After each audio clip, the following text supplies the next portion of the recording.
Today I just wanted to take a quick look at the 1999 Spanish film The Nameless. This was directed by Jaime Balaguerro. He is the guy who is best known for the Rec series.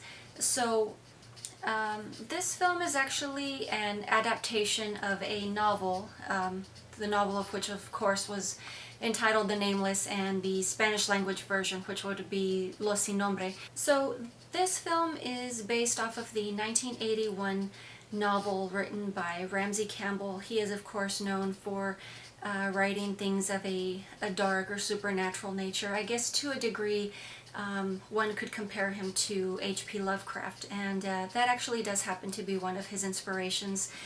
Two of his novels have been adapted into Spanish language films.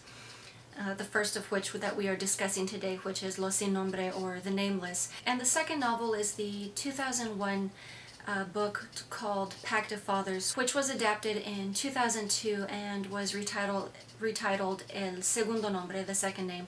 So I haven't seen this second film, but honestly, I would say this is probably the first of his films I've ever watched. It was a very entertaining film, very intriguing. It really holds the viewer's interest, and it's just very well filmed, great storytelling, extremely well acted, and it definitely does keep the viewer hooked. You totally want to know what happens next. So the whole premise of the film here is there was a 6-year-old girl who had gone missing. She was discovered, her mutilated body was discovered in a well. She was so badly disfigured that the only way she could be identified was by a bracelet which was found near the corpse, and a slight deformity. One of her legs was slightly shorter than the other, so that was the only way that the girl could be identified. So she was so horribly mutilated that obviously when the parents went in to ID the body, they were basically just advised that not seeing her would be the best thing. So we skip to about 5 years later, and the mother receives a random mysterious phone call from a girl claiming to be her dead daughter. The girl on the phone is saying that she isn't dead, and obviously this prompts the mother to come look for her. So there's definitely a lot of investigative work. There's a writer that gets involved.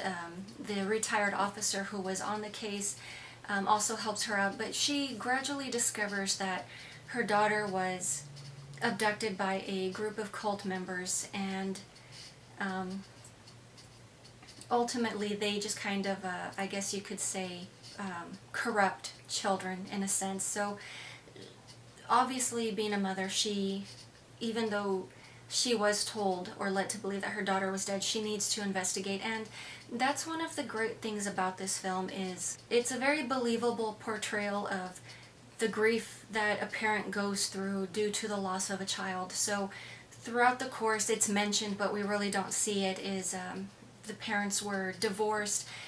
The mother also developed an addiction to tranquilizers as just a means of coping with the loss of her daughter. Obviously shortly after the initial phone call, the mother basically just takes a week off from work.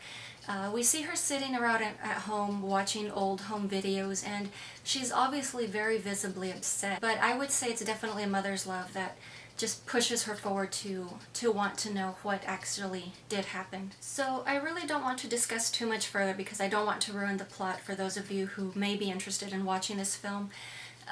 But yeah, it really does hold the interest, as I say. It's very well acted, amazing storytelling.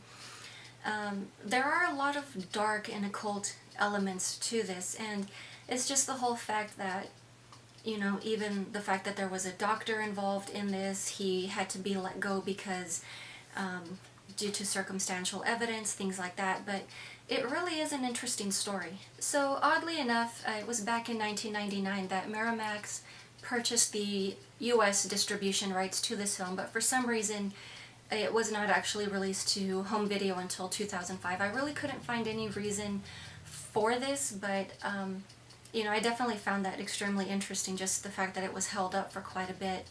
And I'm assuming it's just due to the subject matter. The Nameless also did win Best Film at the Fantasia Film Festival, so it definitely was very well received, and it did do well. So, but yeah, I really just pretty much just wanted to chit-chat briefly about this film. Just something that I really found extremely interesting. You know, I eventually do want to come back and take another look at this director's other films, but that is pretty much all I have for you guys today, and I will talk to you later.